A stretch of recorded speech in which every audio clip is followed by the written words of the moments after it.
بسم اللہ الرحمن الرحیم۔ السلام علیکم میرے محترم بھائیوں اور بہنوں۔ دعائیں وہ پھول ہیں جو زندگی کی ہر پریشانی میں آسانی اور کامیابی کی خوشبو بکھیرتی ہیں۔ میری دعا ہے رب کریم آپ کے گلشن حیات کو اپنی نعمتوں کی خوشبو سے ہمیشہ معطر و منور رکھے اور خوشیوں کے لازوال خزانے کے ساتھ اللہ کریم آپ کی حفاظت کرے اور تمام حاجات کو پورا کرے، آمین ثم آمین۔ میرے محترم بھائیوں اور بہنوں، اگر آپ میرے چینل پر نئے ہیں تو چینل کو سبسکرائب ضرور کریں اور ویڈیو کو لائک اور زیادہ سے زیادہ شیئر کریں، اور اگر آپ نے پہلے ہی سے چینل کو سبسکرائب کیا ہوا ہے تو جزاک اللہ خیراً و احسن الجزاء فی الدارین، شکریہ۔ حدیث رسول صلی اللہ علیہ وآلہ وسلم، ایک صحابی نے رسول اللہ حضرت محمد صلی اللہ علیہ وآلہ وسلم سے شکایت کی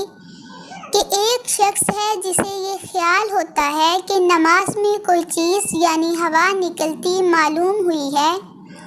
آپ صلی اللہ علیہ وآلہ وسلم نے فرمایا کہ نماز سے نہ پھرے یا نہ مڑے جب تک آواز نہ سنے یا بو نہ پائے۔ صحیح بخاری۔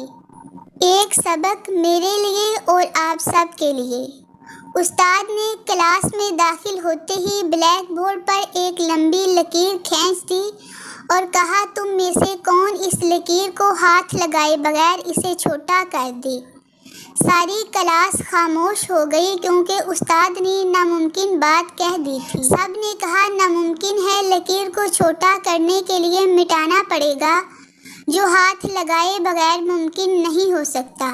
استاد صاحب نے گہری نظروں سے طلباء کی طرف دیکھا اور کچھ کہے بغیر بلیک بورڈ پر اس لکیر کے نیچے ایک لمبی لکیر کھینچ دی، جس کے بعد سب نے دیکھ لیا کہ اب پہلے والی لکیر چھوٹی نظر آ رہی ہے۔ استاد نے اس لکیر کو ہاتھ لگائے بغیر چھوٹا کر دیا تھا۔ طالب علموں نے آج اپنی زندگی کا سب سے بڑا سبق سیکھا تھا، دوسروں کو نقصان پہنچائے بغیر، دوسروں پر تنقید کیے بغیر، ان سے حسد کیے بغیر ان سے آگے بڑھنے کا ہنر انہوں نے چند منٹ میں سیکھ لیا تھا۔ اپنے آپ کو اخلاق میں، کردار میں اور عمل سے دوسروں سے آگے بڑھا لو، تم خود بخود دوسروں سے بڑے نظر آنے لگ جاؤ گے۔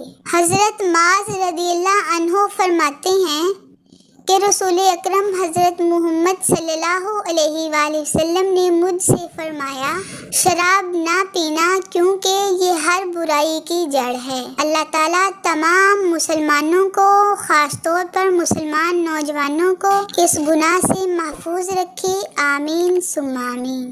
سارا دن ہر مصیبت، بلا اور آفت سے حفاظت کے لیے حضرت علی المرتضیٰ رضی اللہ عنہ فرماتے ہیں کہ جو شخص فجر کی نماز کے بعد سورۃ اخلاص 10 مرتبہ پڑھ لے تو وہ کسی گناہ میں مبتلا نہ ہوگا، اگرچہ شیاطین اس پر اپنا کتنا ہی زور لگا لے۔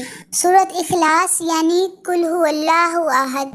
طوفانی نوح کے بعد سب سے پہلے اگنے والا درخت زیتون کا ہے اور یہ 3000 سال تک رہتا ہے۔ آخر پر ایک مرتبہ پھر آپ سے گزارش کر رہی ہوں کہ اگر آپ نے چینل کو سبسکرائب نہیں کیا تو ابھی سبسکرائب کر دیں اور ویڈیو کو لائک اور شیئر ضرور کریں۔ اللہ تعالیٰ آپ کو جزائے خیر عطا فرمائے، آمین ثم آمین۔ اللہ حافظ۔